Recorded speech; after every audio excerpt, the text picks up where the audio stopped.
रुपौली उपचुनाव में किसकी होगी जीत? पप्पू यादव ने इशारों में साफ कर दी तस्वीर। रुपौली उपचुनाव को लेकर पूर्णिया से निर्दलीय सांसद पप्पू यादव ने बुधवार की प्रतिक्रिया दी है। उन्होंने इस उपचुनाव में लोगों के रुझान को लेकर बड़ा बयान दिया। बता दें, आरजेडी के टिकट से लोकसभा चुनाव लड़ने की वजह से जेडीयू विधायक बीमा भारती ने विधायिका से इस्तीफा दे दी।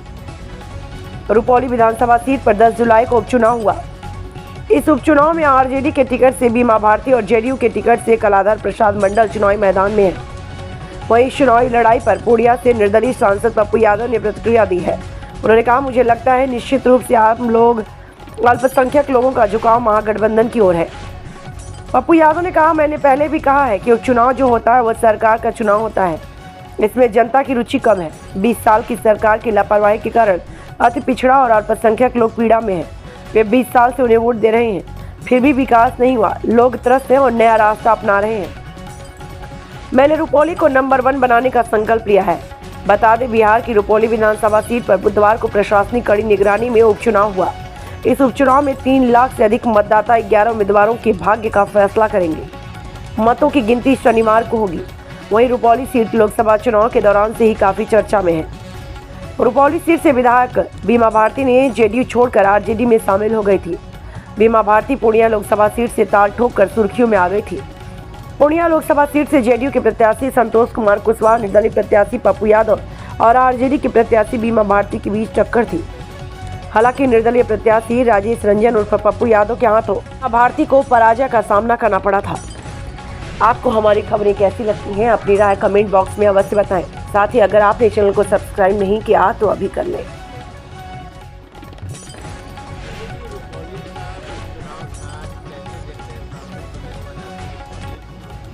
मेरे लिए कोई चुनौती नहीं है। मेरी विचारधारा मेरे परिवार और मेरी लाइफ से ऊपर है। मेरे जीवन पर कॉमन मैन का, मिडिल क्लास का, गरीब का अधिकार, और मैं वही करता हूं जो सोसाइटी को अच्छा लगता है। रुपौली एक निहायत है गरीब, अत्यंत पिछड़ा जाति, पिछड़ा और माइनॉरिटीज का इलाका है।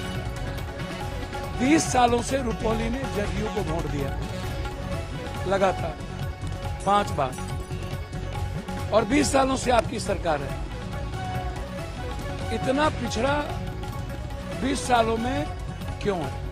आप मोहनपुर को आप प्रखंड नहीं बना पाए, आप रुपौली की कनेक्टिविटी को नहीं जोड़ पाए, रुपौली से जो हमने वीरपुर रेलवे लाइन को किया था उसको नहीं जोड़ पाए, नौगछिया से जो एनएच का था उसको आप नहीं ले पाए। तो आपने रुपौली 20 साल तक आप डबल इंजन की सरकार रहे, दोनों रहे तब भी रहे।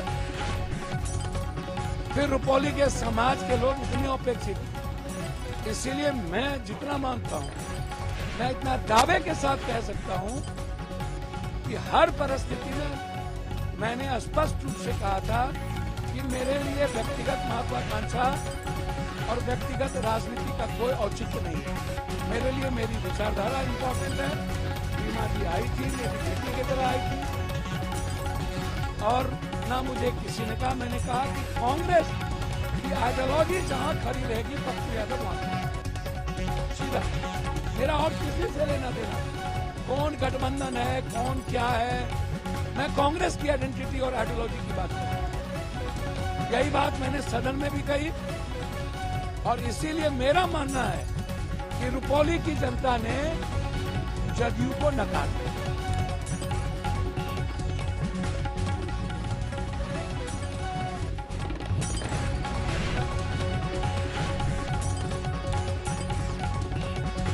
अच्छा, एक बात आप बताइए, छोटी बड़ी मछली को बचाने के लिए आप छोटे छोटे प्यादे को आप निशाना क्यों बनाते हैं?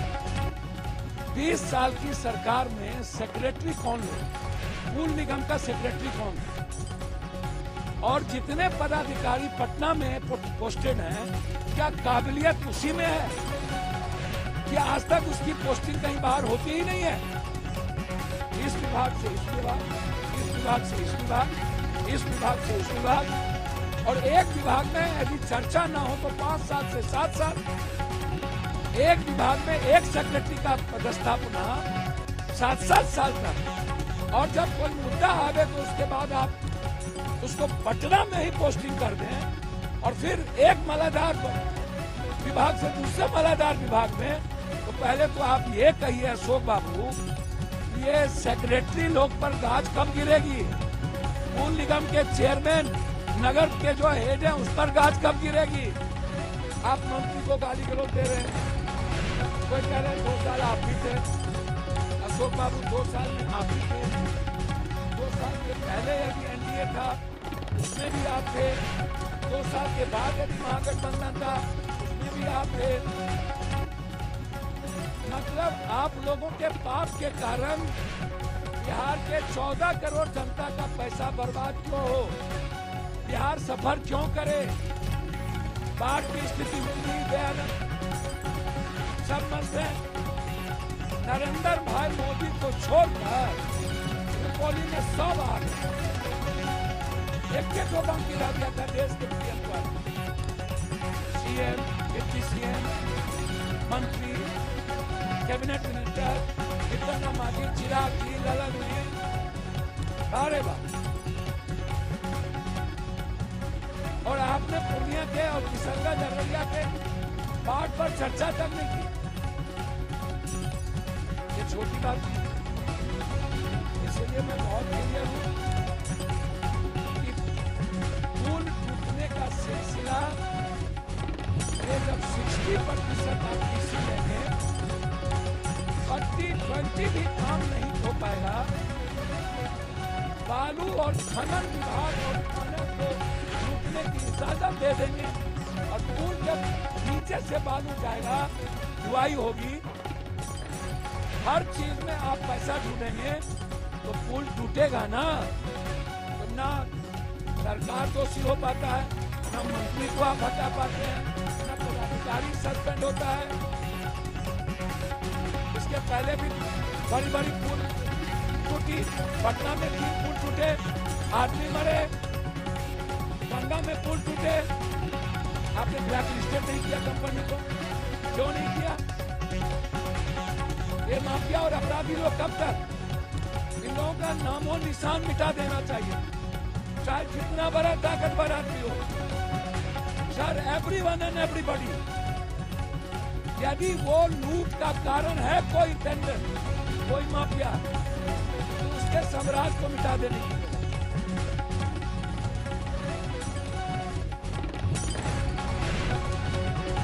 अच्छा, आप 2 साल आए, 2 दिन गया, अपने जात के भगवान का नाम, अपने जात के नेता का जिंदाबाद मुर्दाबाद, बाप का, दादा का, बेटा का, हर हर महादेव, जय श्री राम, जय फिलिस्तीन, जय हिंदू राष्ट्र।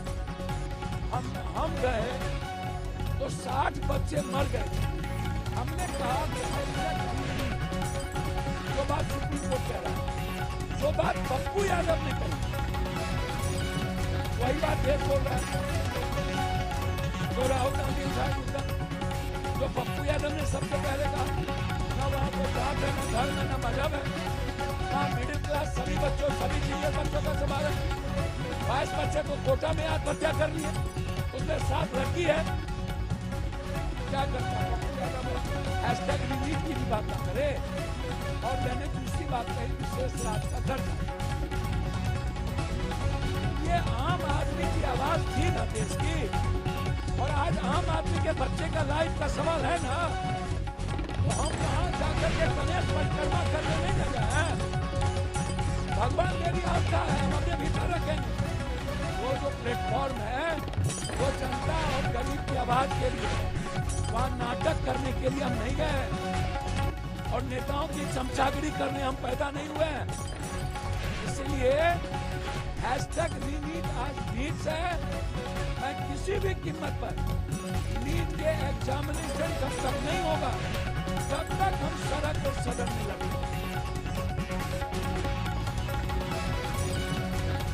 आपको मतलब बिहार को जब तक बिहार की जनता जात पात करती रहेगी, हिंदू मुसलमान करता रहेगा, बैकवर्ड फॉरवर्ड करता रहेगा, जात का बाइफर्केशन होगा, बिना किसी विकास के ये कास्ट के आधार पर जब तक वोट मिलेगा एमएलए एमपी को, मुंह देखेंगे नहीं किसको मुख्यमंत्री बना दो, तब तक आप इस जन्म में क्या 7 जन्म में बिहार दुनिया का सबसे ज्यादा गरीब प्रदेश है।